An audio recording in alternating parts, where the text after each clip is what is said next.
Hola, sean todos muy bienvenidos a Canal Sur o No Sur, Psicología Comunitaria, en este ciclo de entrevistas denominado Humanos en Comunidad.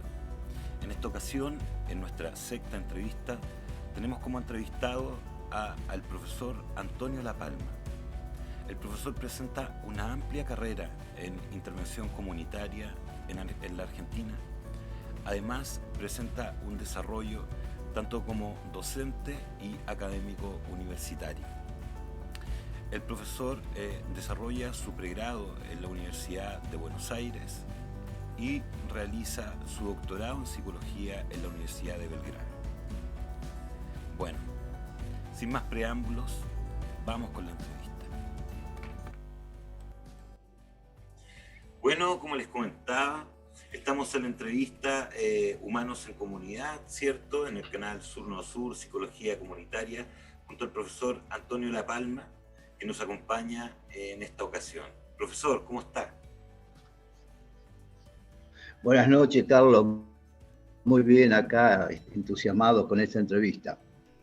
Súper, igual acá estamos todos esperando la entrevista para poder saber de manera directa desde usted, ¿cierto?, cómo ha sido su proceso en la psicología comunitaria, qué énfasis, ¿cierto?, conceptualmente le da también a la psicología comunitaria y en qué áreas en particular ha estado trabajando. En función a esto, en particular, del proceso, ¿no?, del periplo existencial que significa el ir construyéndose en la psicología comunitaria, entendiendo que hay distintos caminos también, ¿no? ¿Cómo ha sido este proceso de ir formándose y haciéndose en la psicología comunitaria, profesor? Bien, yo por ser portador de años, como se verá en la pantalla, he trabajado básicamente en psicología comunitaria, en lo que se llama acción comunitaria, en el campo de la educación y en el campo de la salud, ¿no? Pero a través de los años. Pero por ahí es importante, en este tema de la psicología comunitaria, por lo menos yo no llego desde la universidad, sino que mi historia personal me lleva a, después de 10 años de graduado, ir a la universidad a trabajar y enseñar psicología comunitaria. Pero comencé por fuera de la universidad. Y esto tiene que ver con algo muy importante, que es, yo cursé la Universidad de Buenos Aires, la UBA, en un periodo, digamos, de muchísima discusión sobre la realidad argentina, modelo político, etcétera, que fueron entre los años 69, que hice la universidad, hasta el 75 que me recibo, siendo quizás esos años de mucho conflicto de tipo social, político, pero de carácter reflexivo, donde tenía algunas materias, por ejemplo, para dar un ejemplo, psicoanálisis y teoría de la ideología, psicoanálisis y marxismo, y con esto estoy ubicando la época. Yo me recibo con toda esa impronta, que después por ahí hablemos un poco de la historia, nos marcaron, ¿no?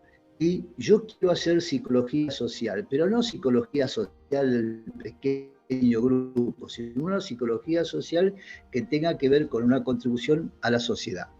Comienzo a buscar y entro a una cátedra de dinámica de grupos, porque era la posibilidad de hacer un entrenamiento grupal, ya como docente. Bueno, y ahí pienso.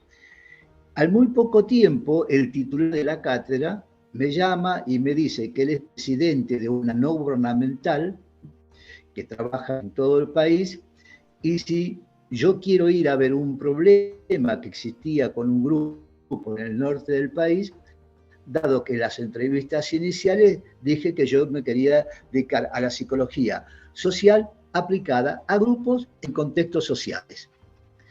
Eso que fue un trabajo de 3 meses en una comunidad migrante en el norte del país, me llevó a estar 9 años trabajando, donde ahí, digamos, a los ponchazos, en el sentido, en el campo, comencé a trabajar enfoques comunitarios. Hay un punto importante que me guió. Por supuesto que yo salí formado como psicólogo clínico y al mejor estilo de Melanie Klein, por situarnos históricamente. Claro. y también trabajaba en un hospital en el área de admisión de pacientes. Y a mí me quedaba claro que en la primera entrevista nosotros veíamos si el paciente venía solo o si lo traían, y ahí hacíamos el pronóstico. Cuando yo voy a trabajar en grupos, no sabía nada de esto, de psicología social, sabía algo de grupo, pero sí me quedó claro que si yo trabajaba para una no gubernamental, cuando llegara a ese grupo, tenía que ver si el proyecto era del grupo o era el proyecto de la no gubernamental. Y ahí me definía la posibilidad de trabajar. Es decir, hasta dónde eran actores sociales, digamos, una idea de ellas o una idea que era externa. Y eso definía el enfoque de trabajo como grupo. Bueno, así yo hice una historia y trabajé en el área no gubernamental durante muchísimos años. Casi toda la dictadura, la última terrible dictadura argentina, yo trabajé en una no gubernamental, cuando en Argentina había solo 5 o 6 que se dedicaban a este trabajo. Y ahí me formé en la experiencia. Y fui pasando por distintos momentos. El primer momento de conocer las técnicas, que no solo fuera la escucha del psicoanálisis, el ponerse duro a ver qué dice el otro, un problema de técnicas facilitadoras, técnicas dialógicas, ahí me vinculé mucho con lo que era la educación popular, Pablo Freire. Ya empezaban a circular de manera clandestina los trabajos de Falsborda acerca de investigación, acción participativa. Bueno, y eso por ahí iba circulando. Y cuando llega la democracia nuevamente, en el 1982, yo venía con una experiencia acumulada de trabajo importante, con lo cual rápidamente me instalé, digamos, en algunos programas sociales, especialmente en un programa alimentario de la primera época del gobierno de Alfonsín. Después estuve en el área de cultura, trabajando con enfoques comunitarios en un programa que se llamaba Acción Popular, y esto implicaba de alguna manera la movilización de la población a través de la cultura, en general. Y yo ponía la mirada como psicólogo que tenía experiencia comunitaria. ¿Qué es lo que influyeron en todo esto? En la época de la universidad, cuando yo cursaba, que había todo un proceso de discusión, había ya una experiencia de, si quieren, el psicoanálisis, una psicología que miraba a la comunidad, dentro de los procesos sociales y lo ubicaba históricamente, ¿no? Es decir, el creador o el denominador de la psicología preventiva en Argentina, como Blecher, el institucionalista Ulloa, Pillon Riviere en los grupos, Rodríguez con los laboratorios sociales y todo el tema de las comunidades terapéuticas, venían implantando un modelo que tenía que ver con una clínica comunitaria, pero más allá del psicoanálisis como algo, digamos, que observa, que mira, digamos, había un compromiso con la realidad, un compromiso social importante. De todas esas experiencias, y que se inician en los años 60, acá estamos hablando de esa época, ¿qué ocurría? Había una experiencia que se llamaba del Hospital de Lanús. En esa experiencia del Hospital de Lanús se hacía psiquiatría social, donde todo el equipo trabajaba en el hospital con modo preventivo, trabajaban en las comunidades, trabajaban en las escuelas, trabajaban, digamos, evaluando, digamos, las acciones que tenían, y marcó la impronta a un montón de psicólogos de la época. Pero yo era alumno todavía y tenía el modelo de querer trabajar en ese hospital o con ese modelo.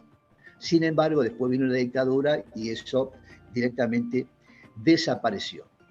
Hubo muchas experiencias, podríamos hacer un largo listado de psicólogos que trabajaban con esta impronta, si quieren, extensión de la psicología a la comunidad, cada uno desde su mirada. Entonces también una experiencia de psicoprofilaxis obstétrica y comunidad, donde no solamente se trabajaba con la familia embarazada, sino también con su entorno, ¿no? Una psicóloga llamada Mirta Videla, que después escribió también sobre psicología comunitaria y la definía como una psicología de la libertad, una psicología comunitaria orientada a la autonomía de la población. Hubo muchísimas experiencias, pero que no se denominaban psicología comunitaria. Recién en el año 74, en una experiencia de erradicación de villas de emergencias, de barrios vulnerables, barrios muy pobres, un grupo de psicólogos hacen la experiencia trabajando con la familia, violencia, problemas de aprendizaje, salud mental, y ese texto hay un libro que es el primero que aparece una definición de psicología comunitaria en Argentina. Yo estoy hablando de experiencias que comenzaron más o menos con el principio de las universidades, 1956, la experiencia de los 60, que es larguísima para contar porque también influye en los primeros modelos de salud mental comunitaria en la ciudad de Buenos Aires. Recién en el 74 aparece la primera definición de psicología comunitaria, que arman una definición con la teoría del sistema y definen que el rol del psicólogo es moverse en los subsistemas familiares, grupales, comunitarios, para modificar aquellas cuestiones que los afectan. Esa definición es del año 1974 con un libro que era Trabajo psicológico en comunidades marginales. Perfecto. Estamos en el 74. Claro. Yo me recibo en el 85 y ya dije toda la experiencia. Recién en 1987, por algunos cambios institucionales en la universidad y paralelamente en otras universidades, se crea en la UBA la Cátedra de Estrategias de Intervención Comunitaria, en la cual yo paso a ser el adjunto a cargo, porque no se llamó a concurso, y durante 27 años nunca se llamó a concurso, y un año antes se crea la misma cátedra en la Universidad Nacional de Córdoba. Unos años antes ya existía psicología comunitaria en la Universidad de Tucumán, en la Universidad de Rosario, con Saúl Fuchs, Córdoba con Bertuccelli, con Sebastián Bertuccelli, psicólogos que han trabajado y trabajan en psicología comunitaria. Pero estamos hablando en 1987. ¿Por qué digo esto? Porque recién en 1992, cuando se hace un seminario de psicología comunitaria, que viene Marisa Montero, que viene Jens Kelly, que viene Newbrough, nos juntamos un grupo, creo que éramos como 11, y que decíamos, estamos haciendo todo lo mismo, y esto se llama psicología comunitaria. Perfecto. Pero ¿cuántos años pasaron? Digo esto porque muchas veces yo iba a la universidad a contar lo que yo hacía. Trabajaba con comunidades rurales, con comunidades de pueblos originarios. Recién en el 82 comencé a hacer trabajo urbano. Decían, bueno, Antonio es psicólogo, pero hace otra cosa. No tenía nombre. No había denominación para eso. Entonces, recién en el 87, con la posibilidad de tener una cátedra, empiezo a enseñar psicología comunitaria, que ahí yo armé una perspectiva interdisciplinaria, porque era mi experiencia, un colega que hacía psicodrama, una socióloga experta en planificación y una trabajadora social. Esa fue la primera cátedra. En la medida que fueron graduándose alumnos, bueno, fue desapareciendo la interdisciplina y nos quedamos solos los psicólogos, ¿no? Cosa que me parece que no es bueno, claro, porque la psicología comunitaria tenemos mucho que hacer nosotros, pero cuando estamos en campo necesitamos de otros, ¿no? Y ahí la variable interdisciplina. Ese es un poco cómo se llega. El 92, con la llegada de Enrique Saforcada, que es el que convoca a Newbrough, a Marisa Montero, digamos, ahí empezamos a denominarnos psicólogos comunitarios. Bueno, a partir de ahí, digamos, hay una explosión de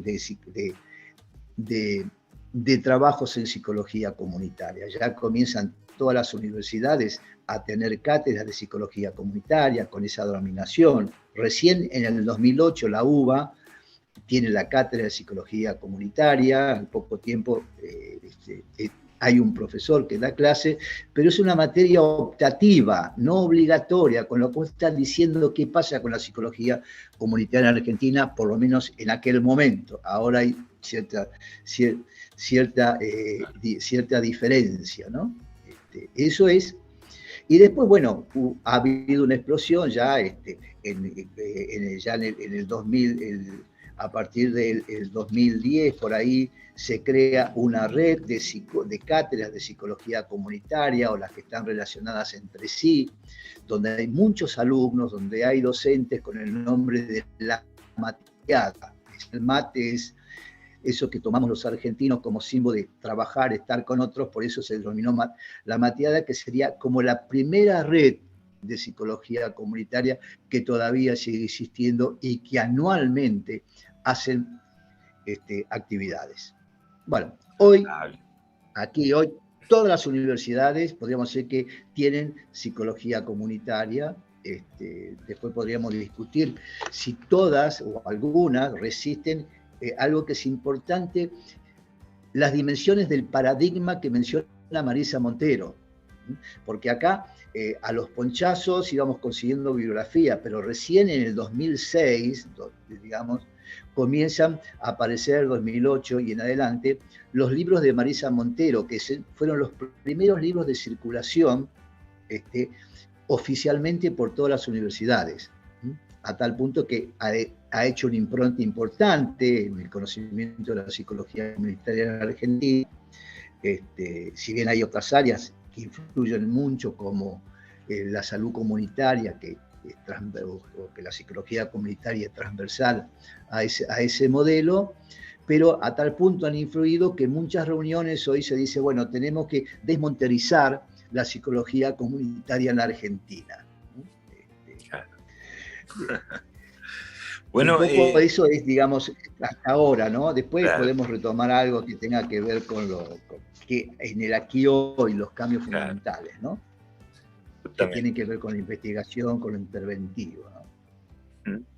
Súper, súper. Sí. Estamos en la entrevista Humanos en Comunidad en el canal Sur con el profesor Antonio La Palma, revisando un poco de la historia de la psicología comunitaria y el proceso del profesor, ¿cierto?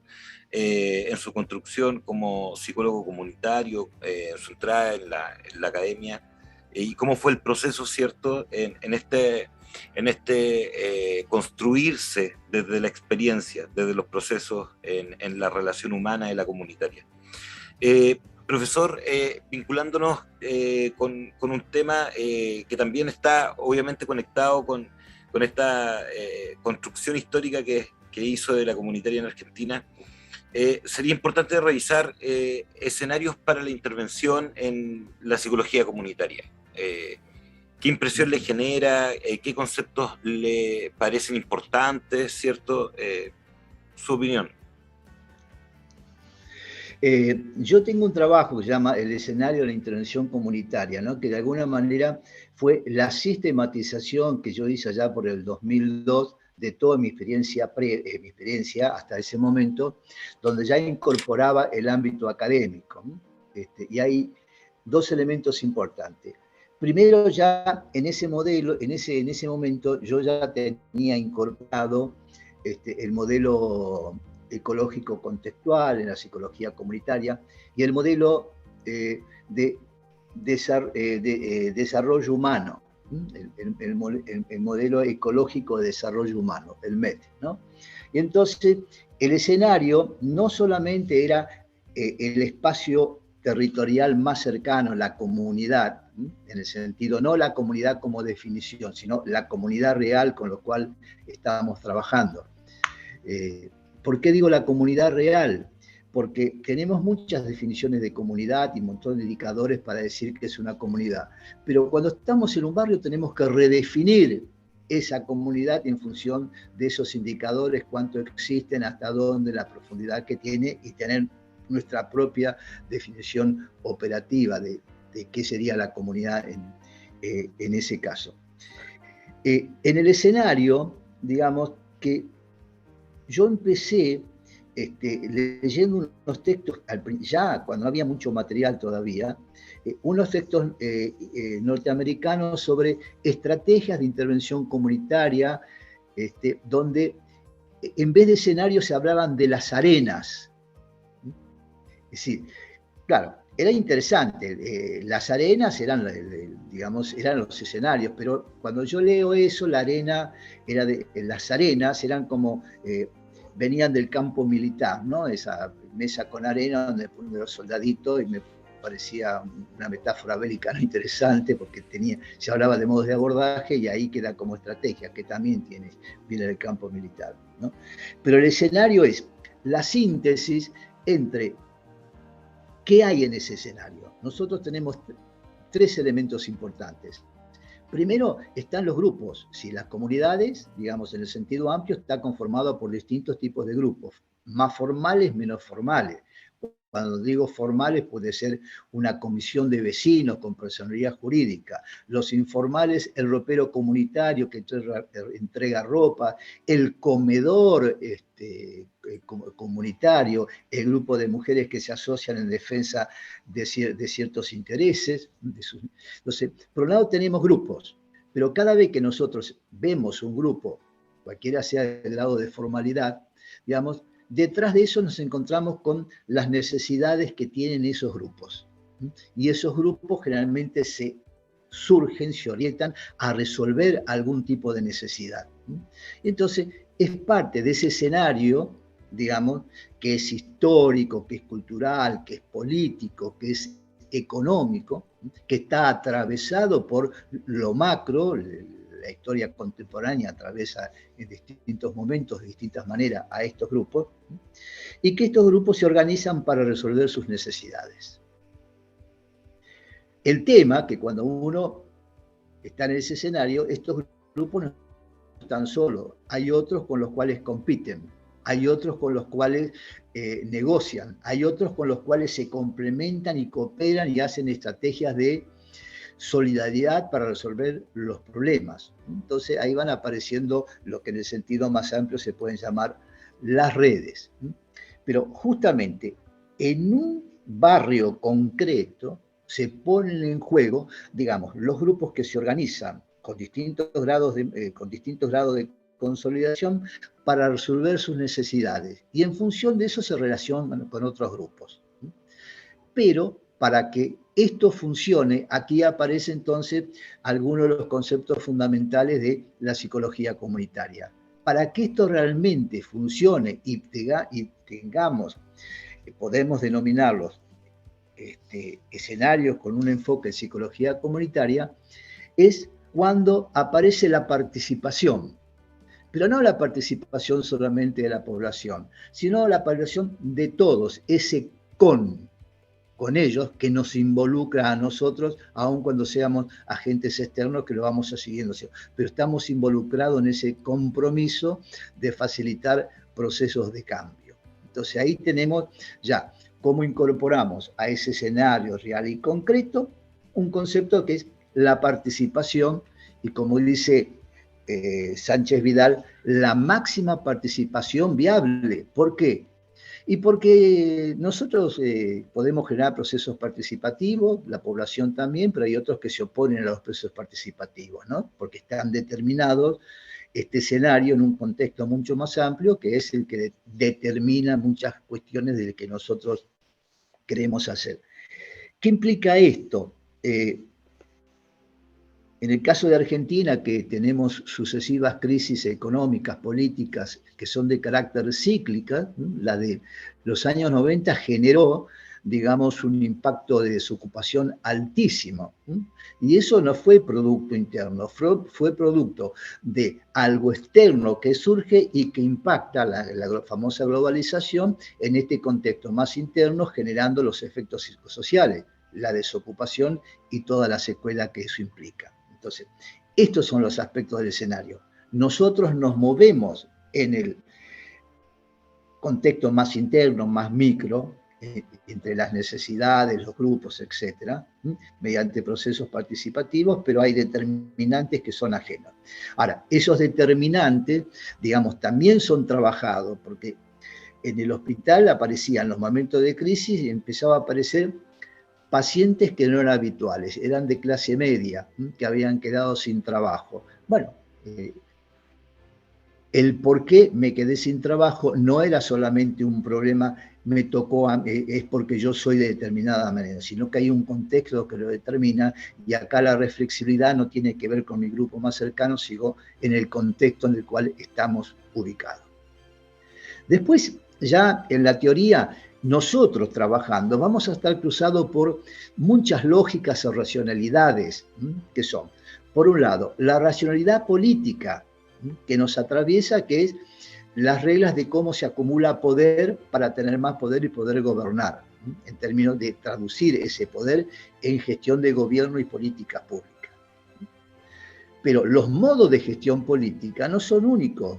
Hay modelos transparentes, modelos de más democráticos, menos modelos clientelares, modelos empresariales como el que hemos tenido en la Argentina en los últimos años, o el modelo también en la época de los 90, digamos, el achicamiento del Estado y la ampliación de lo privado sobre lo público, el famoso achicamiento del Estado expresado de distintas maneras. Esos son los escenarios en los cuales nosotros trabajamos, ¿sí? Para ponerlos en el aquí y ahora, digamos, y tenemos la pandemia y dando vueltas, no sabemos si estamos en pospandemia o estamos en una bajada de ola, pero también el contexto debe ser analizado como parte de nuestro trabajo. Ahora se habla mucho de la guerra, o se hablaba mucho de la guerra al coronavirus, se habla de la guerra a la inflación, se habla de la guerra a las retenciones según del lado que se ocupan. Pero la metáfora bélica lo que resalta es, si es cierto que hay una guerra, no importa contra quién, digamos, es peligroso, tiene que ver con la muerte, tiene que ver con la destrucción, tiene que ver con el sálvese quien pueda, por lo tanto, el sálvese quien pueda, de ese punto de vista, es individual, dejando de lado, digamos, la posibilidad de la cooperación, de la solidaridad. Estos son los elementos contextuales que están presentes en el contexto actual y que son parte de nuestro trabajo. No podemos, cuando trabajamos en un grupo que está teniendo los efectos, no poder trabajar con estos temas, porque aparecen solos, son emergentes del trabajo. Cuando alguien dice, en este barrio son todos vagos, porque están todos sin trabajo, no quieren trabajar, y otro dice, no, pará, estamos desocupados, si yo pudiera trabajar, trabajo. Ese proceso de reflexibilidad es parte de ese escenario en el cual estamos trabajando.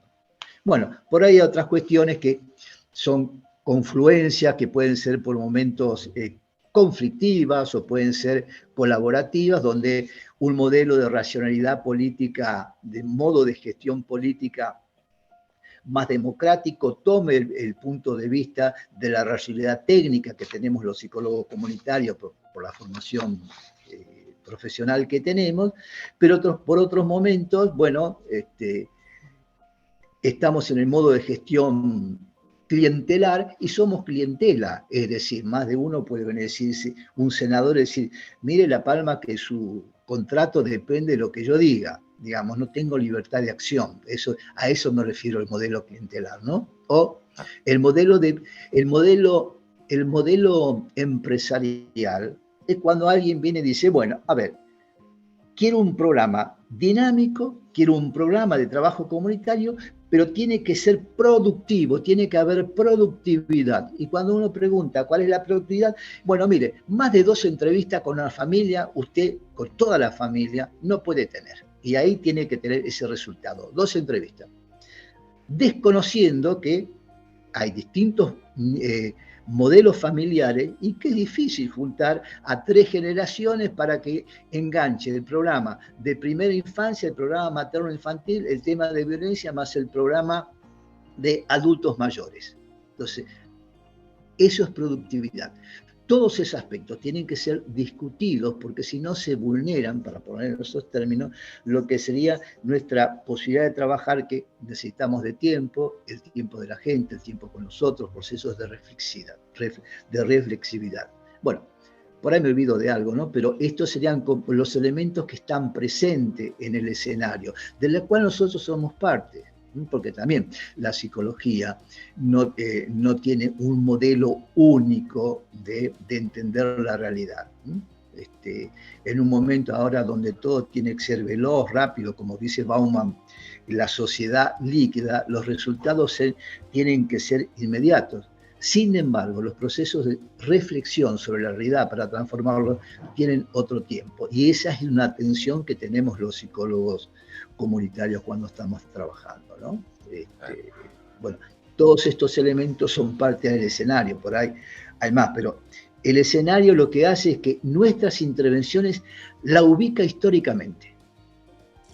Y después, bueno, habrá que jugar en ese escenario, digamos, las dimensiones del paradigma, y básicamente para mí que es muy importante porque es el modelo de trabajo que tiene que ver con investigación, acción participativa, porque si es participativa se responde el epistemológico, cómo se genera el conocimiento, se responde el ontológico, digamos, quiénes son los sujetos que están investigando, y eso tiene una dimensión además política impresionante, ¿no? Que tiene que ver con la construcción de ciudadanía, que es un tema que dependerá de las sociedades. Hay sociedades donde uno trabaja, o grupos, no digo sociedades, en mi mismo país, que es enorme, hay sectores que uno tiene que trabajar con el tema básico de la participación comunitaria, porque ahí hay necesidades vitales que trabajar y resolver con ellos. Pero hay otros sectores que tienen las necesidades resueltas, pero uno ve que hay un déficit de participación ciudadana en términos de reconocimiento de los derechos. El derecho real, el derecho medible, el accesible. No basta con denunciar, digamos, decir, bueno, tenemos una ley de salud mental. Bueno, tenemos que empezar. Se aplica, está absolutamente reglamentada. ¿Cuánta plata hay y cuáles son los indicadores reales que dicen que está funcionando? Entonces, este es el escenario. Carlos, no sé si respondo, porque por ahí yo me entusiasmo, ¿no? Con esto, profesor, pero por favor. es, como ustedes dicen, es harto complejo, ¿no? El escenario, pero si nos paramos podemos como ordenar esto que es dinámico y entonces saber por dónde podemos recorrer, y ese recorrido no es solo, sino que lo hacemos junto con la población.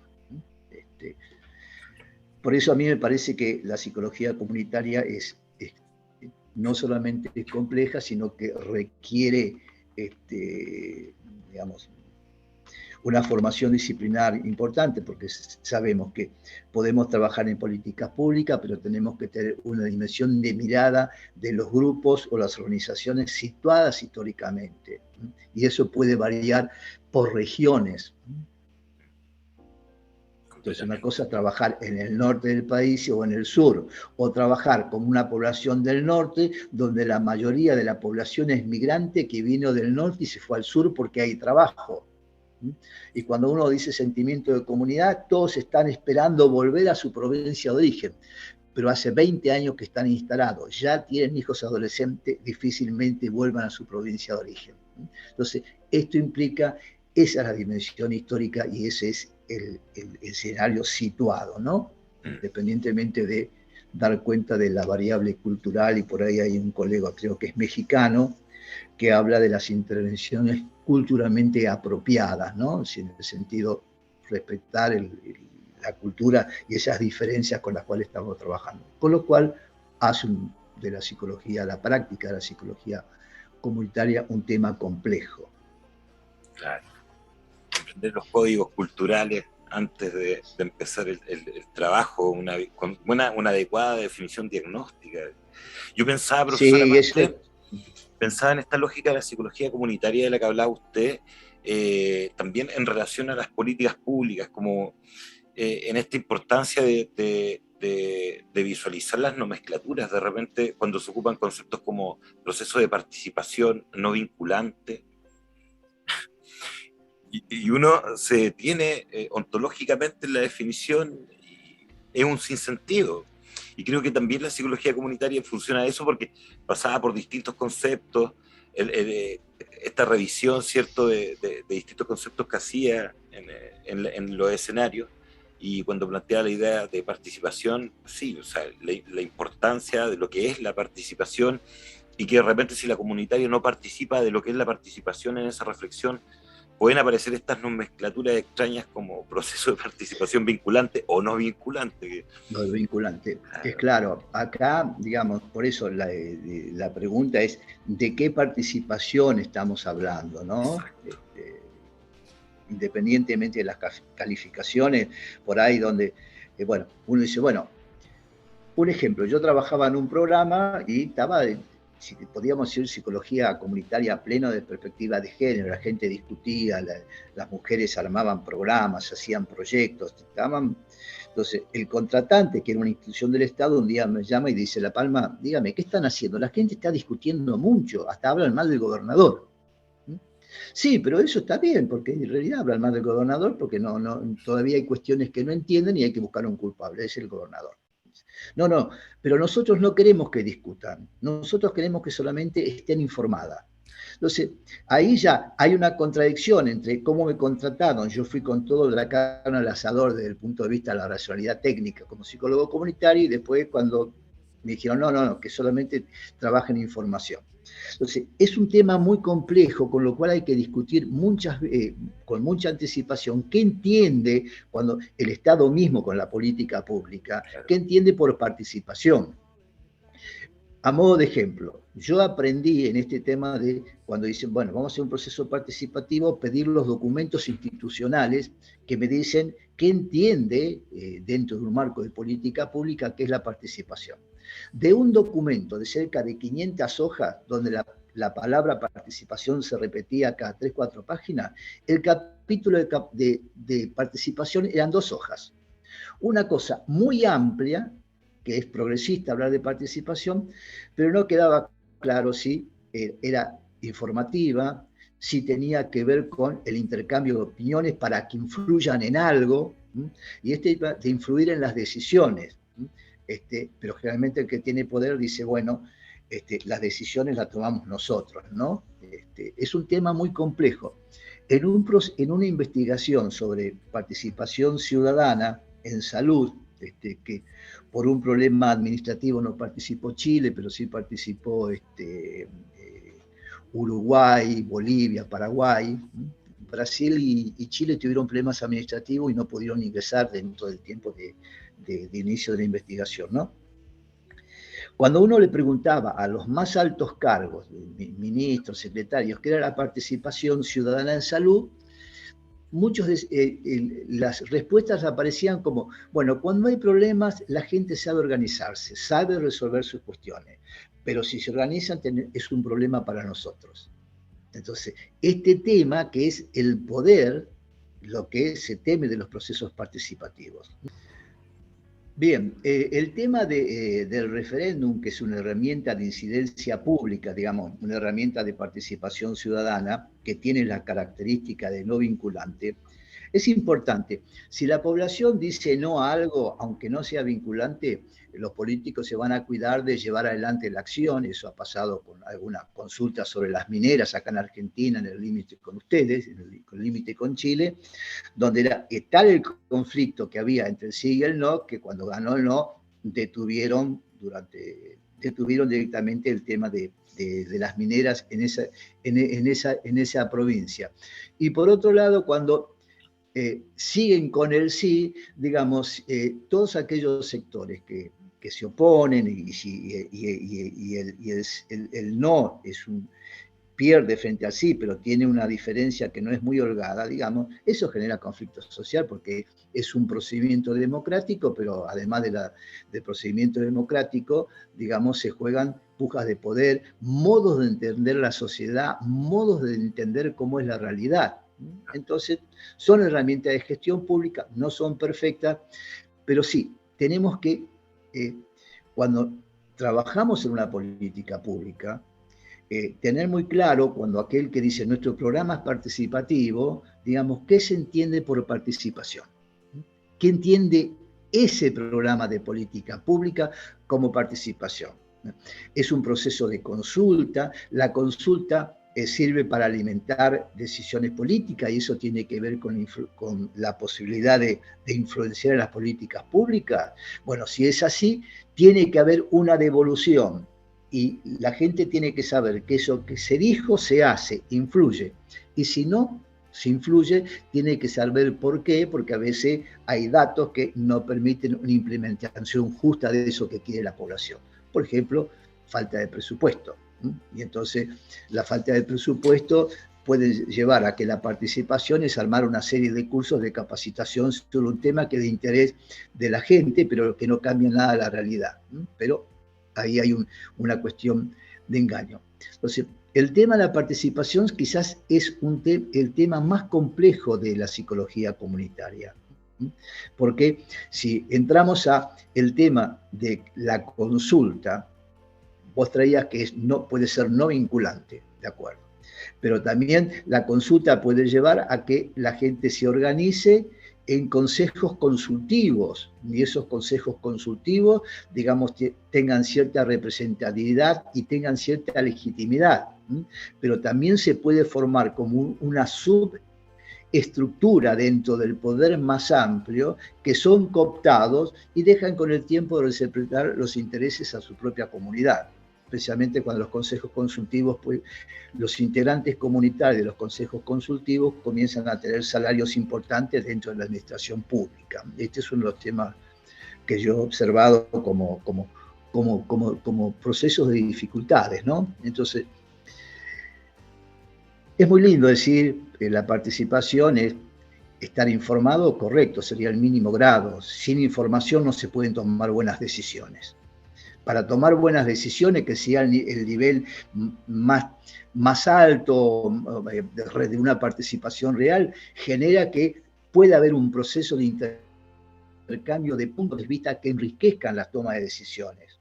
Entonces, hay una tensión muchas veces, bueno, pero la información es simbólica, la real es cuando la gente decide. Pero si no hay información y si no hay intercambio de puntos de vista contextuados o situados históricamente, no se pueden tomar buenas decisiones. Y muchas veces el poder genera, digamos, el ideal que la población toma buenas decisiones, pero carece de un montón de informaciones. No hay poder real, que es lo que tiene la decisión.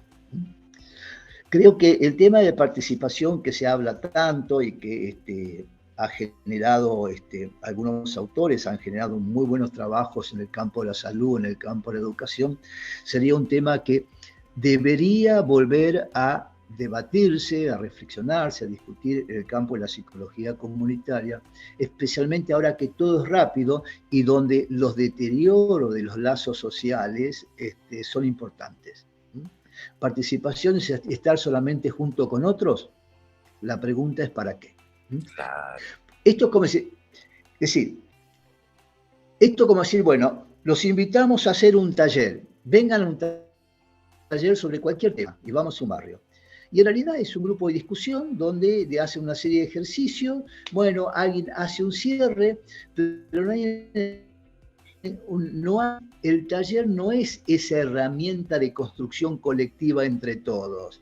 Es una tarea grupal que le pusieron el nombre de taller porque está de moda, pero el taller tiene su propia definición, que es la construcción de algo con el otro, surge un producto, y lo que yo estoy viendo es una reunión, no un taller. Entonces, me parece que, y esto ya nos metemos por ahí con las técnicas, que es interesante que para mí en este momento de la globalización y todos los efectos en la subjetividad, digamos, en esta ruptura de los lazos, podamos tener una discusión sobre qué hay con la participación aquí hoy, ¿no?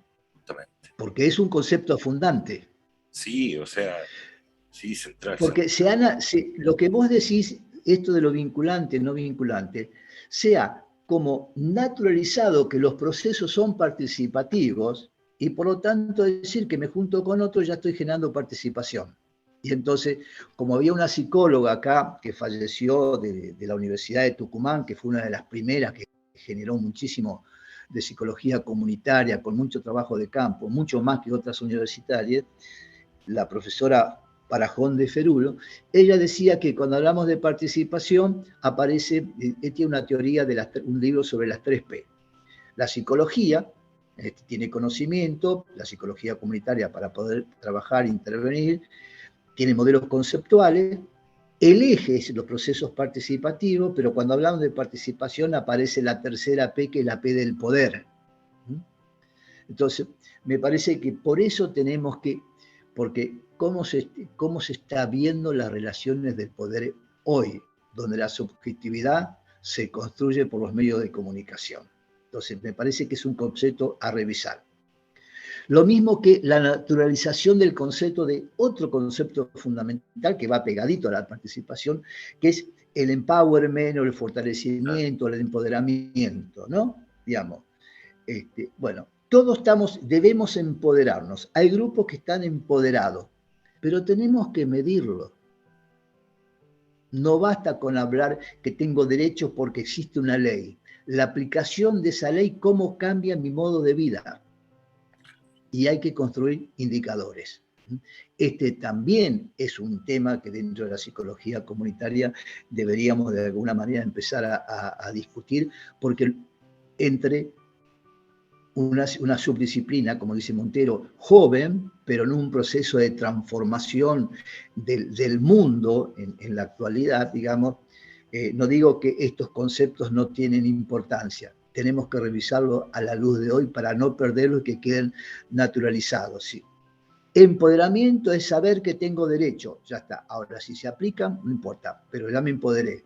Y por otro lado, me junto con otros y ya participo. Creo que hay que discutir ese tema, ¿no? Completamente. Estamos... Por ahí yo estoy muy teñido por la cuestión, y perdóname, Carlos, estoy muy teñido profesor, por la cuestión de las intervenciones. Yo sé que esta discusión existe en el ámbito académico, en el tema de las investigaciones, ¿no? Pero me parece que hay que llevarlo a la discusión entre todos nosotros y no solamente en los papers. completamente.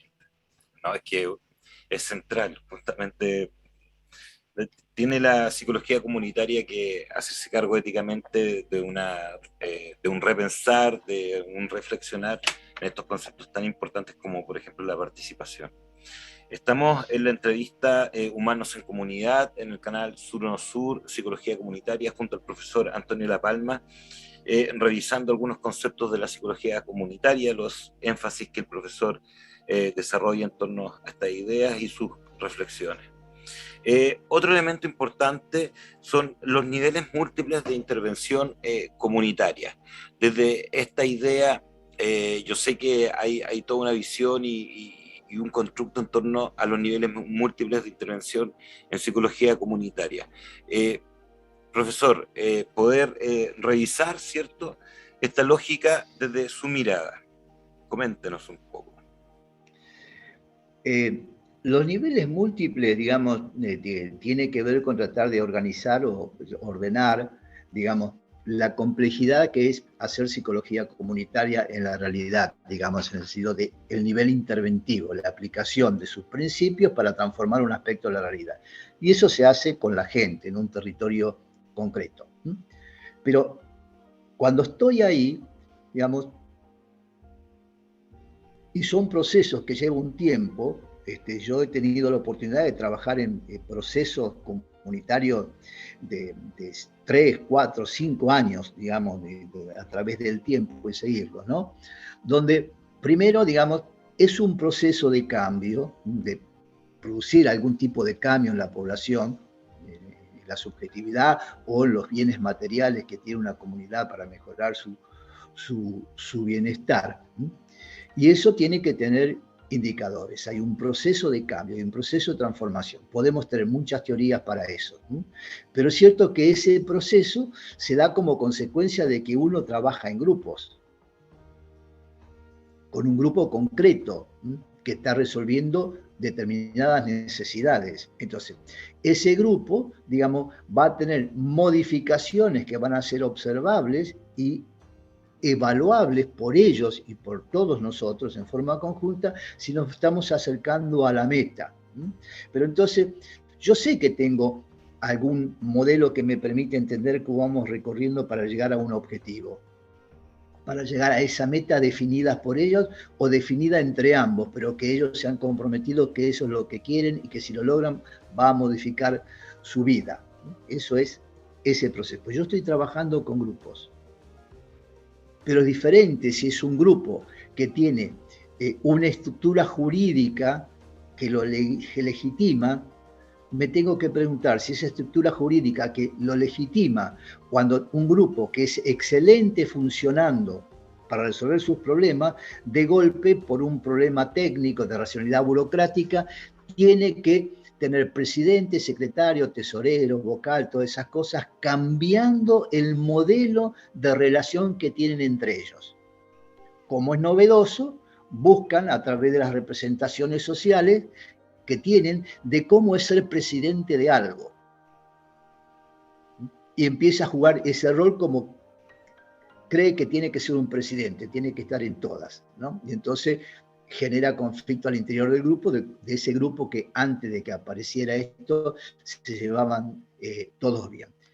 El otro punto, ya aquí tengo un proceso de cambio que define hacia dónde vamos, hay herramientas, y acá me parece importante, en un trabajo que se llama así niveles múltiples, a modo de ejemplo, yo sistematizo un montón de herramientas, producto de las más frecuentes en un lapso de intervención, pero lo más importante no es la técnica, la herramienta, digamos, para presentarnos, para integrarnos, para trabajar en equipo, para resolver conflictos. No, esa es la técnica, pero lo que realmente, lo fundamental que sostiene una técnica es el proceso de reflexión de qué nos pasó a nosotros con este ejercicio y cómo lo que da ese ejercicio que se pone en palabra tiene que ver con lo que nos pasa a nosotros en la vida real. Y ahí viene el proceso de transformación.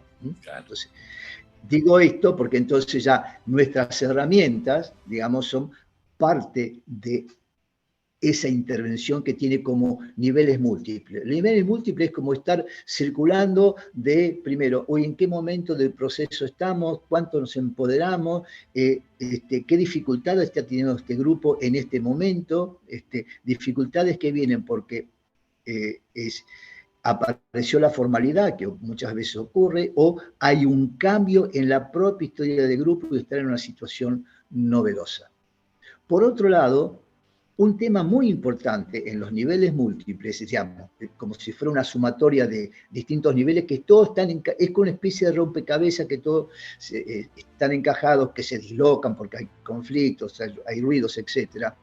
Pero lo que es importante es que todo esto se define y es ordenado por el tipo de proyecto en la cual estamos trabajando.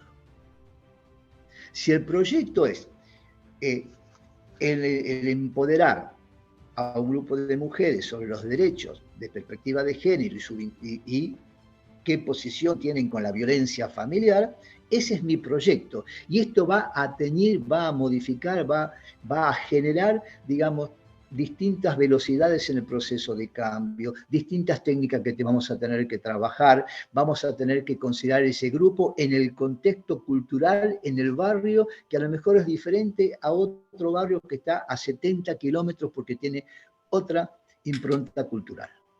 Entonces, esos son los niveles. Yo puedo trabajar frente a desocupados con una fábrica de escoba para adolescentes, que es muy sencillo, pero es complejo, porque la fábrica de escoba, digamos, va a marcar ese proyecto, la dinámica al interior de ese grupo y con el mundo exterior, que es en el lugar donde van a vender. Van a vender en el supermercado, en los almacenes de cercanía o van a vender por la calle. Entonces, acá los niveles múltiples en todo caso es algo muy complejo que está sintetizado en este vínculo, un triple vínculo que es la relación entre la población con nosotros, psicólogos comunitarios, pero digamos, en realidad solíamos parte de un equipo interdisciplinario, este ya es tema de otra charla, en relación a un proyecto que define este vínculo. Y este vínculo dispara, digamos, una serie de herramientas que no son aplicables para otro grupo. Y esas herramientas o conocimiento para este grupo tiene tiempos diferentes para el grupo de mujeres, como para el grupo de adolescentes vendiendo escoba, o al grupo de hombres que generan una cooperativa de trabajo, una carpintería. Hay elementos que son muy parecidos. Pero entonces, el proyecto, este proyecto, que tiene temas de carácter económico, de organización de trabajo, de modificación y de influencia en la realidad.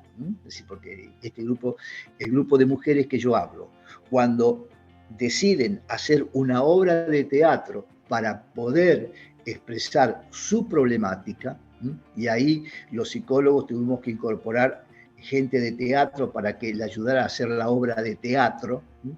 Nos corrimos porque estábamos presentes, por supuesto, en el proceso, pero en un momento los actores, los que hacían teatro, capacitando a las mujeres, eran el equipo técnico central en ese momento, y nosotros acompañábamos el proceso reflexivo. Bueno, esa obra de teatro, cuando es presentada, tiene tal impacto que se logra crear una comisaría de la mujer que era inexistente. Ahora, entonces, los tiempos, los recursos de la fábrica de escoba, la fábrica de alfajores, el tema de la violencia doméstica, son diferentes. Esto es, digamos, los niveles múltiples en los cuales tenemos que estar atentos, que si los sistematizamos son básicos, pero están en continuo movimiento, que son, tengo que tener, digamos, y hay modelos teóricos a dónde vamos a llegar todos mediante forma participativa. ¿Cuáles son las herramientas, conocimientos que ese proyecto en particular nos demanda a nosotros, con quién otros vamos a trabajar? Por otro lado, ¿cuáles son aquellas habilidades que tienen que generar y tienen que quedar instaladas en la población? Para hablar de la perspectiva de género, la representación social que tiene una señora de barrio de la abogada que la va a atender en una oficina pública. Lo que está facilitándonos es la representación social que tiene esta señora de ese profesional abogada.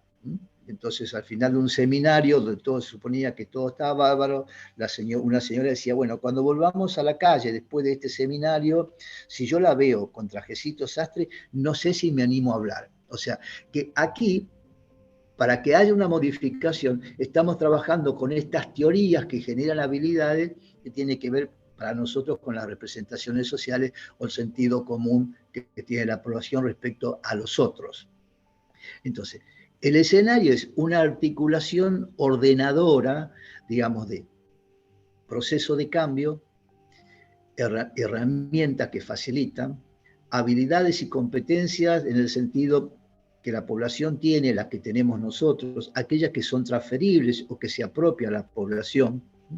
Y por otro lado, además, todo esto está muy definido por el tipo de proyecto que vamos a hacer. Una cosa es un proyecto de violencia de género, un proyecto de embarazo es diferente, de embarazo adolescente, es diferente trabajar con adultos, diferente trabajar con jóvenes, la disposición de tiempo es diferente, el compromiso que tienen es diferente.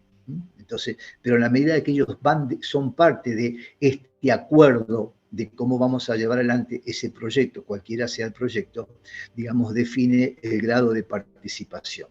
Por eso los niveles múltiples son como este entramado entre la teoría y lo que va ocurriendo en la realidad. Como distintos niveles de lenguaje, pero que están conectados. Están absolutamente conectados. Y es porque es nuestro lenguaje, es, digamos, si quieren, el escenario de intervención es una mirada como psicólogo simplemente. Pero al interior de esto hay un punto muy importante que es todo esto. Además está el tema de la interdisciplina. Yo trabajé muchos años en equipos donde había trabajadores sociales, antropólogos, ingenieros agrónomos, economistas, ¿no? Y entonces cuando trabajamos con el grupo, llega a algún tipo de proyecto económico, el economista decía, bueno, hemos terminado los aspectos técnicos, ahora van a trabajar con Antonio. O sea, el trabajo grupal no era técnico, van a trabajar, lo técnico era lo duro, Claro, frente a lo blando que puede ser la psicología. Pero guarda que esto está permeando, cruzando absolutamente la realidad. Digamos, cuando hicimos la devolución de la investigación de estos 4 países, de su investigación ciudadana, bueno, quienes escucharon, que eran todos ministros, decían, bueno, la participación es una tecnología blanda, decían. Pues claro, porque el modelo es la tecnología dura, es el aparato de imágenes, el aparato de rayos X, eso es tecnología dura. Lo demás es blanda y por lo tanto es opinable. Y ahí tenemos un problema.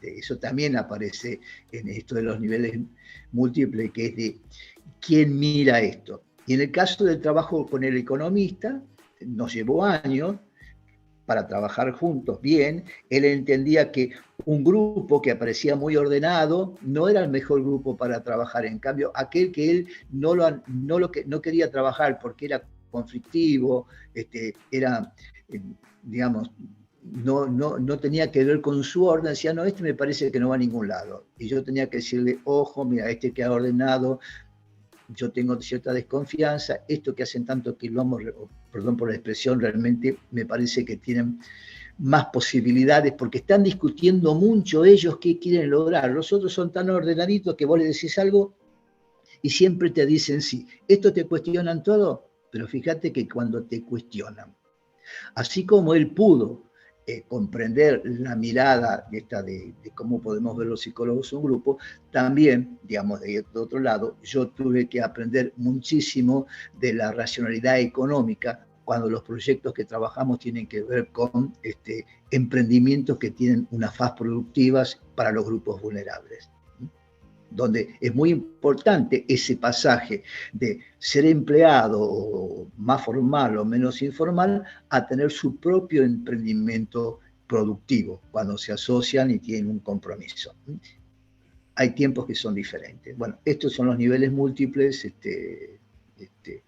es como yo lo veo, a mí, digamos, en todo caso es la sistematización de mi experiencia. Entonces, vale de... Bueno, estamos en la entrevista Humanos en Comunidad en el canal Sur Sur Psicología Comunitaria con el profesor Antonio La Palma. Hemos revisado bastantes ideas, conceptos en torno a la psicología comunitaria y también parte de la historia de la psicología comunitaria en Argentina.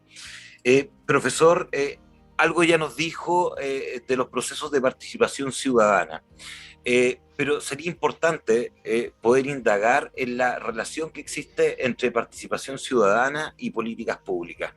¿Qué relaciones usted visualiza, qué tensiones ve en esta dinámica? Bien, la dinámica básica está dada por las relaciones de poder y el concepto que tiene aquel que lleva una gestión pública de la población. O sea, que es un campo de tensión muy importante.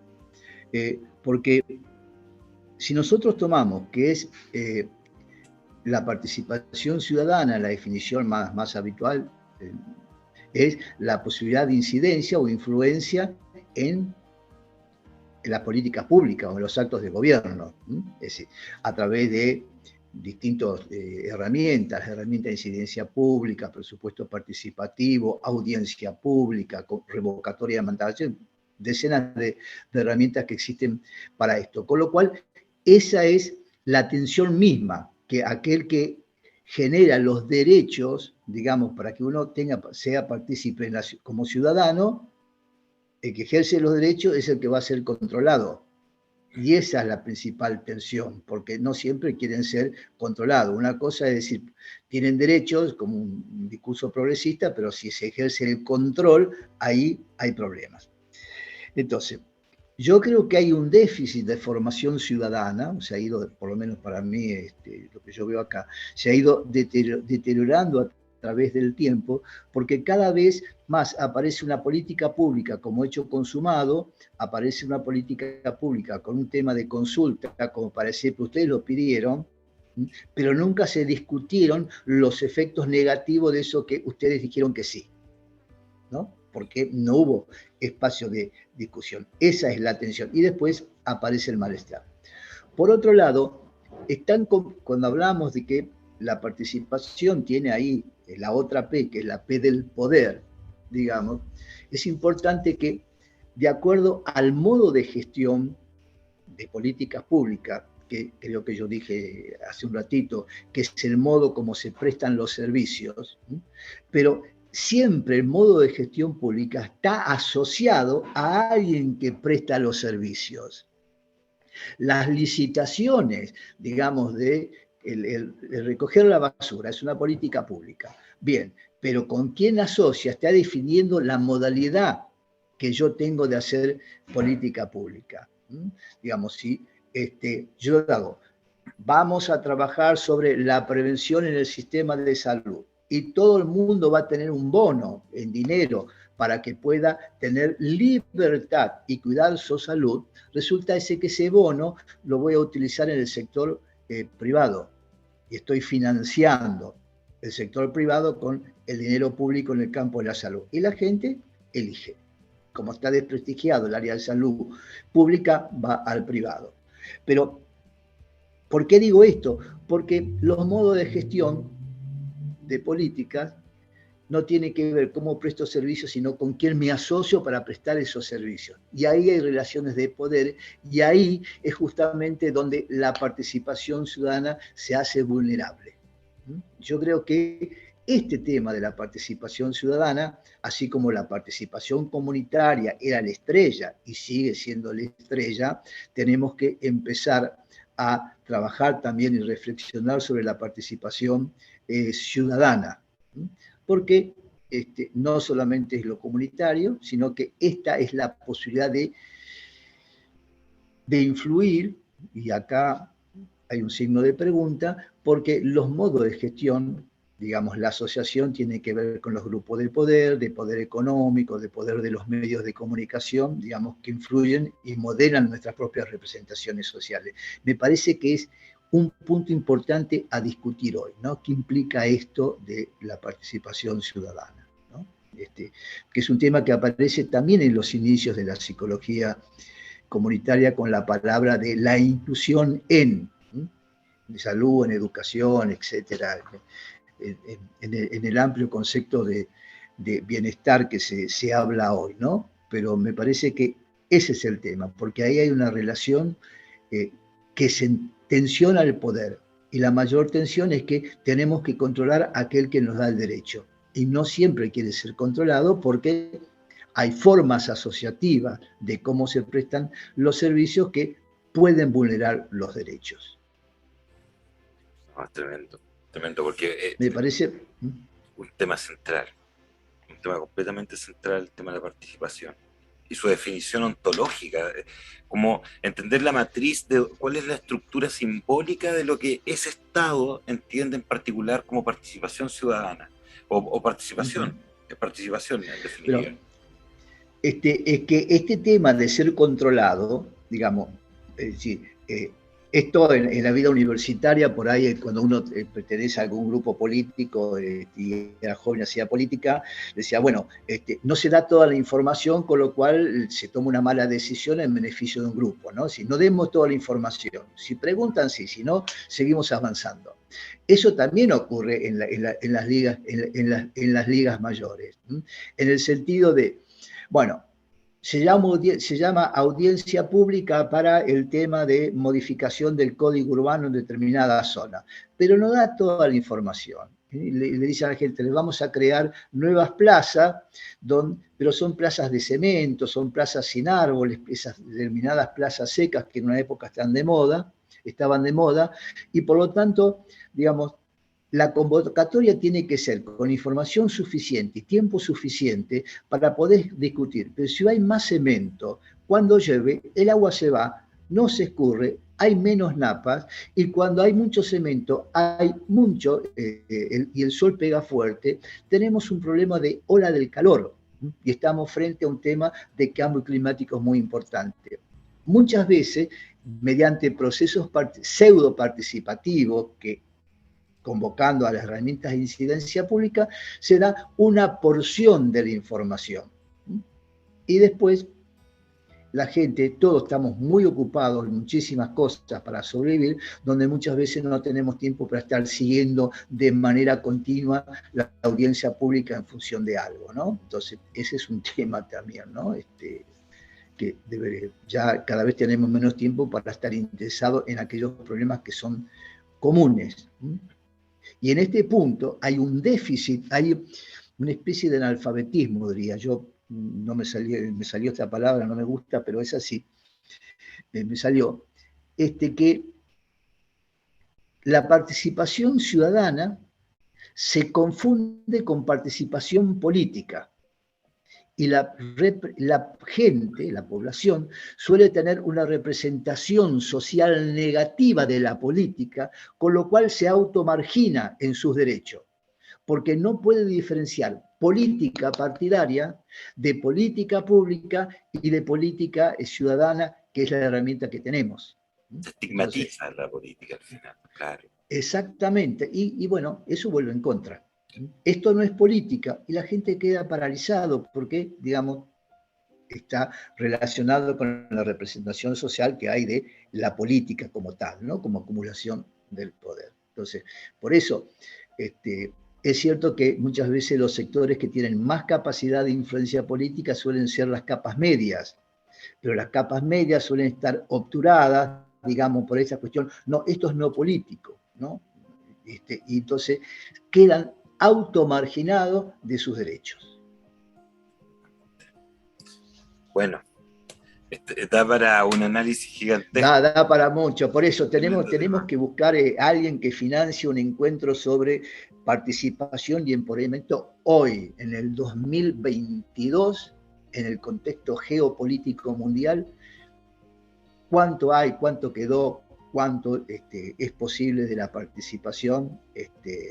Y bueno, yo creo que en la medida que nos podamos juntar es posible discutir estas cosas. Si nos quedamos solos, aislados, estamos fortaleciendo la individualidad del sistema, y la ruptura de los lazos es justamente lo que implica este tema de no querer participar o no saber participar, ¿no? Sí, es un tremendo tema. Hay que seguir construyendo lazos para trabajar el tema de la participación, sin lugar a dudas.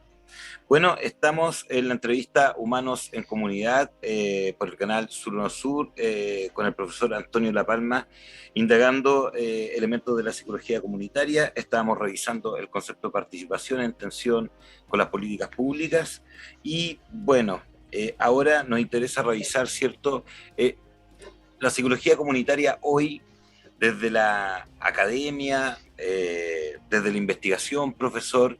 ¿Qué impresión le genera? ¿Cómo ve este proceso de la psicología comunitaria en la actualidad? Desde Argentina, desde otros lugares también, en general, ¿qué impresión le genera a usted en particular? Yo creo que la psicología comunitaria se ha consolidado en el campo académico, en términos de desarrollos conceptuales propios de América Latina, y que no podemos encontrar un solo modelo, porque, digamos, en realidad muchos de los desarrollos vigentes tienen que ver cómo en cada país los grupos de psicólogos que trabajan en psicología comunitaria fueron resolviendo las problemáticas, ¿no? O cómo miraron y trataron de resolver o de generar modelos conceptuales o operativos, interventivos de la realidad. Yo digo, por ejemplo, en Colombia, Carlos Arango con su modelo de psicología comunitaria de la esperanza, es un producto absolutamente colombiano, ¿ya? Que puede ser aplicado en otros lados, pero la impronta es colombiana. Lo mismo, la Universidad de los Psicólogos Comunitarios que trabajan en Montevideo, digamos, desde hace mucho tiempo en un barrio, y hay, digamos, una experiencia sistemática de trabajo comunitario en los barrios, eso es uruguayo. digamos, y resolviendo problemas de ellos. Y eso da una representación del psicólogo trabajando en la comunidad distinta a lo que puede ser Argentina, Paraguay, Colombia, a Uruguay. Entonces, esto tenemos que situarnos históricamente y en el contexto de cada país, para no generar una ley universal del funcionamiento, sino partir de las diferencias y aprender de todas estas diferencias, porque si bien tenemos un montón de problemas que son semejantes, la impronta cultural con la cual vamos a trabajar es diferente. Entonces, esto me parece importante.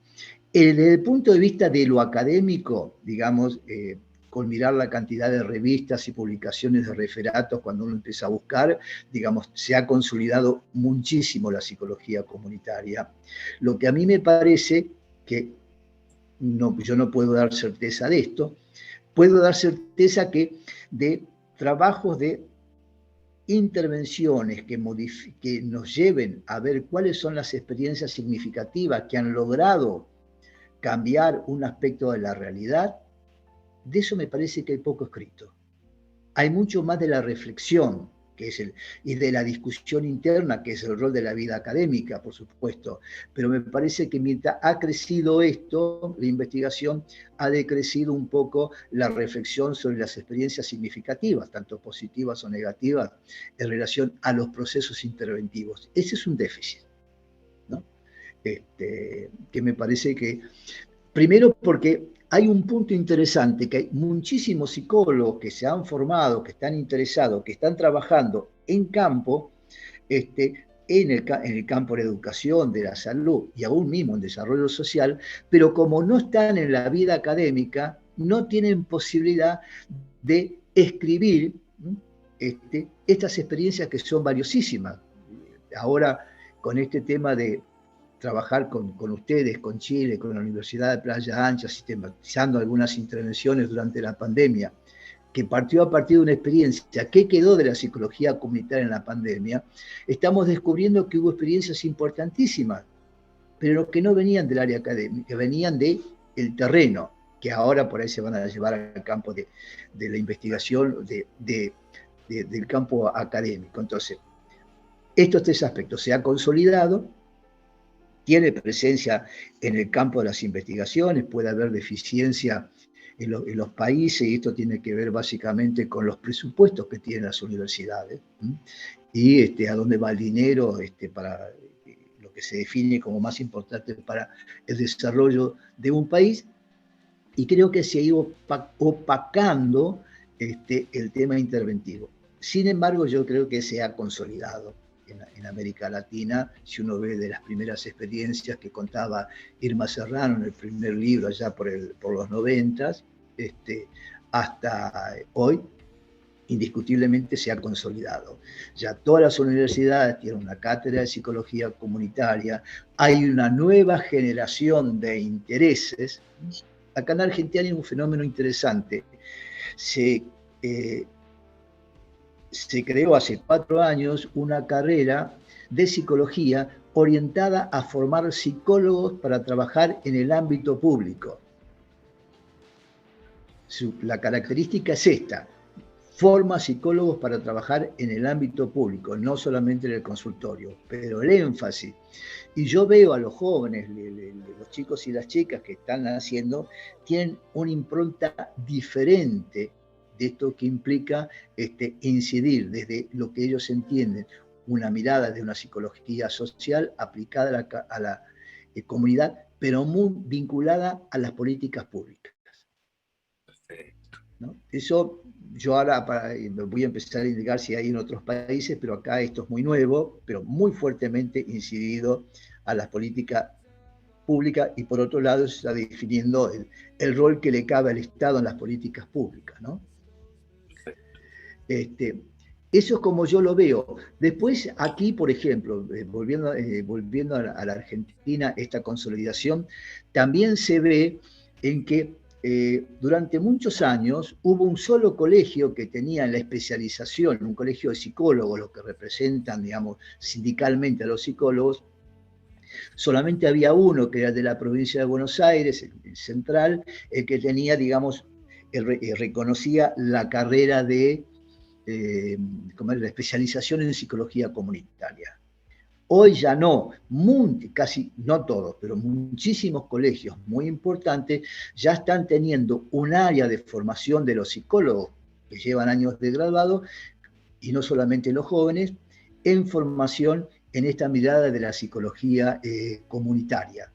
Y están teniendo año a año mayor cantidad de personas interesadas de hacer los 2 años de la especialización en psicología comunitaria. Y esto es nuevo, esto yo diría que tendrá 4 o 5 años, y está creciendo. Entonces, esta también es un buen indicador de las transformaciones de una psicología con un enfoque comunitario, pero más vinculada a las políticas públicas. Estas son las transformaciones. Y después, la existencia de esta red de docentes y estudiantes de psicología comunitaria que surgió hace unos años con el nombre de La Mateada, que sigue teniendo presencia y que discute muchísimo al interior de lo que ocurre en la psicología comunitaria en la Argentina.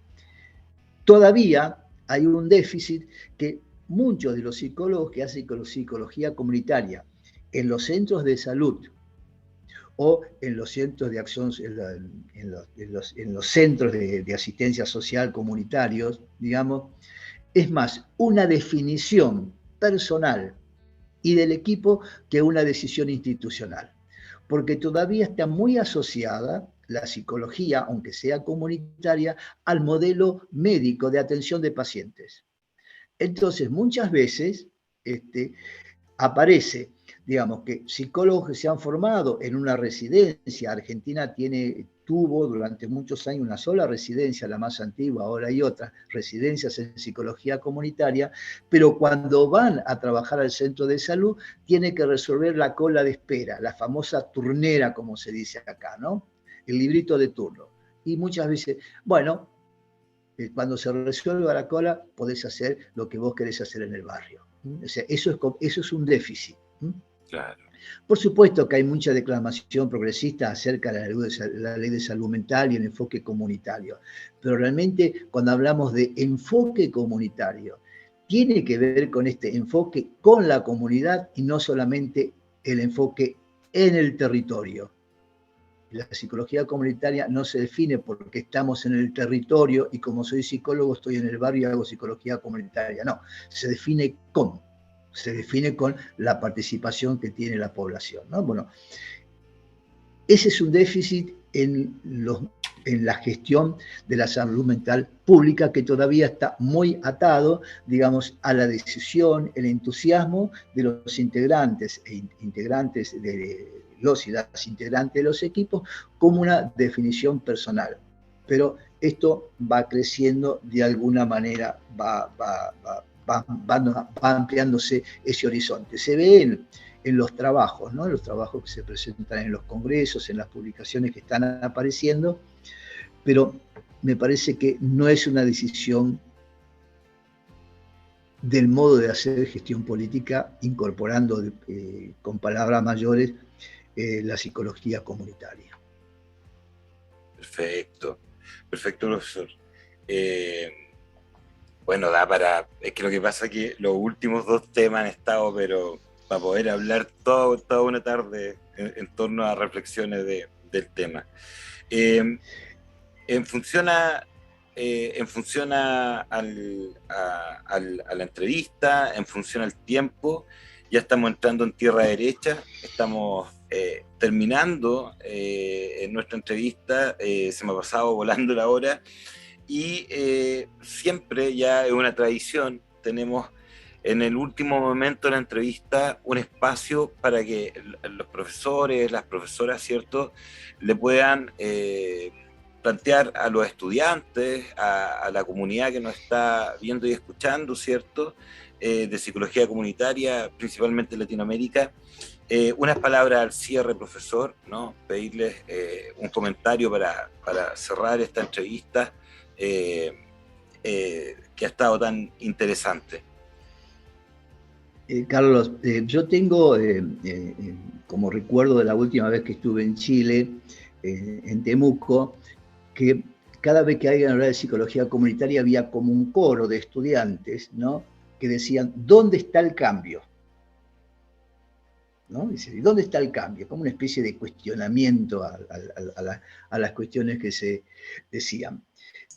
Los cambios que dan origen, digamos, o los cambios buscados que dan origen al surgimiento de la psicología comunitaria, los cambios sociales son lentos. Entonces, el primer punto es saber que esto requiere de tiempo y que tiene que ver con relaciones de poder. Y que como la psicología comunitaria tiene un conjunto de herramientas conceptuales y operativas que son poderosísimas para poder trabajar. Desde los distintos encuadres que hay para poder trabajar en la comunidad, entendiendo que es un vínculo, la verdadera noción de vínculo, decía, entre profesionales, equipos técnicos y población en torno a algo común, que es el proyecto que tienen que llevar adelante, eso que supone que va a modificar la vida de la población y que nosotros vamos a ser facilitadores.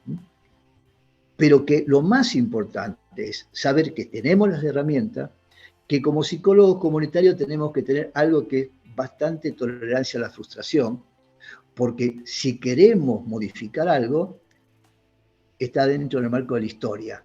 Nosotros no vamos a modificar todas las historias, vamos a hacer modificaciones a nivel micro, eso que el modelo ecológico de ecológico de desarrollo humano dice del nivel micro, el mexo. Si nosotros vamos a obtener resultados a nivel micro, a nivel mexo, y ahí dice, la psicología comunitaria no va a ser la revolución como ella, como subdisciplina sola. Es a otro nivel donde podemos modificar estos cambios.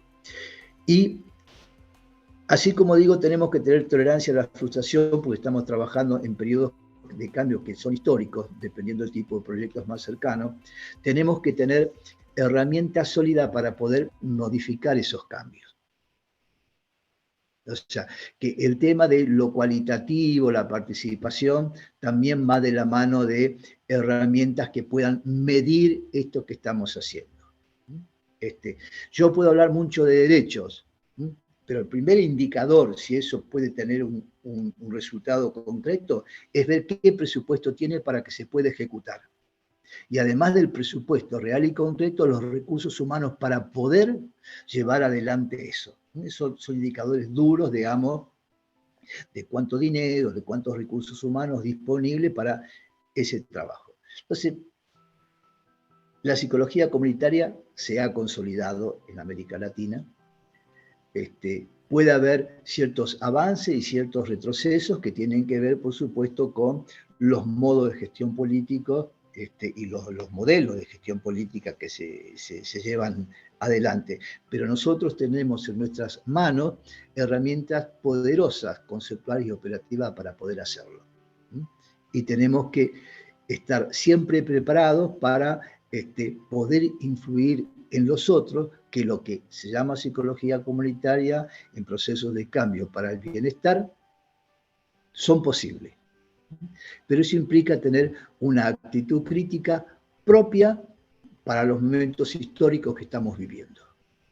Críticas y favorables, pero me refiero nunca perder la capacidad crítica para poder analizar, porque cuando perdamos esa capacidad crítica, perdemos el horizonte del escenario en el cual estamos trabajando. Y la mejor posibilidad de no perder ese horizonte es que los psicólogos comunitarios llevemos los principios de la psicología comunitaria al interior de nosotros mismos. Esto que Newbrot y Kelly dijeron, no todos somos recursos. Entonces, estos principios también tienen que ser aplicados a nuestro colectivo. Pero para los estudiantes que están iniciando y aquellos próximos a graduarse, entre la época que yo comencé, ahora están los conceptos, las herramientas y esta perspectiva histórica que siempre estuvo presente en la psicología comunitaria como modelo de analizar la realidad, ¿no? Esto que de alguna manera Martín Baró decía, que el rol del psicólogo es denunciar los mecanismos de opresión. Pero no solamente es la denuncia como algo reactivo, sino que nuestras herramientas son propositivas. Si bien los mecanismos que denunciaba siguen existiendo y se han adecuado de alguna manera, también lo tenemos a Prilichensky cuando él habla que los mecanismos de opresión son a todas aquellas que nos impiden el bienestar en el campo de la salud, de la educación, el trabajo, la vivienda, etcétera, etcétera, ¿no? Entonces, creo que este es un eje importante que no debiéramos perder de vista y aplicar esos conocimientos al interior de nuestro propio colectivo. Potente, profesor. Bueno, porque si no vamos a seguir preguntando dónde está el cambio. Claro, vamos a estar en esa constante búsqueda, es verdad.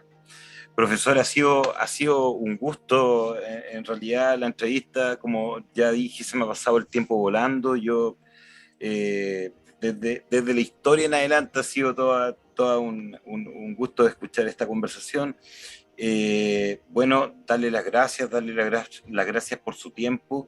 Yo sé que esta entrevista va a ser súper nutritiva para los estudiantes, por lo menos acá en Chile, ¿cierto? Para poder revisar los distintos cursos de psicología comunitaria que se dictan en el país. Así que darle las gracias por su disposición y esperamos para otra producción poder invitarlo también a participar como fue en esta ocasión. Bueno, cuando quieran, porque estos son los temas que, digamos, que a mí me atraen, que, digamos, de alguna manera es un proyecto de vida. Y tengo un excelente, digamos, recuerdo y relación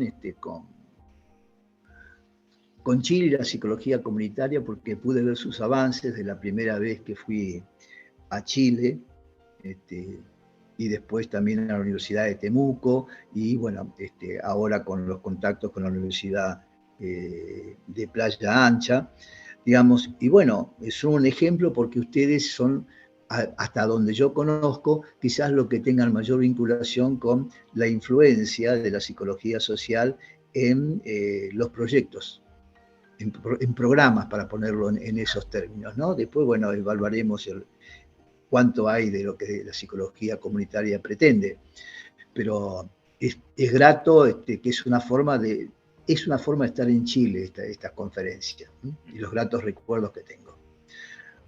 Bueno, Carlos, gracias por tu paciencia. No, profe, nos volveremos a ver. Pero obviamente, profesor, obviamente. Bueno, darle las gracias, ¿cierto? Un gusto por su participación. Darle las gracias a ustedes, ¿cierto? Por su participación en el canal, por las visualizaciones, y recuerden darle like a esta y a todas las entrevistas. Esto es Humanos en Comunidad, canal Surono Sur, con la participación hoy del profesor Antonio La Palma. Nos vemos, que estén muy bien. Chao, chao. Chao, profesor, cuídese, que esté muy bien. Hasta pronto. Gracias, Carlos. Chao. Nos vemos, chao, chao.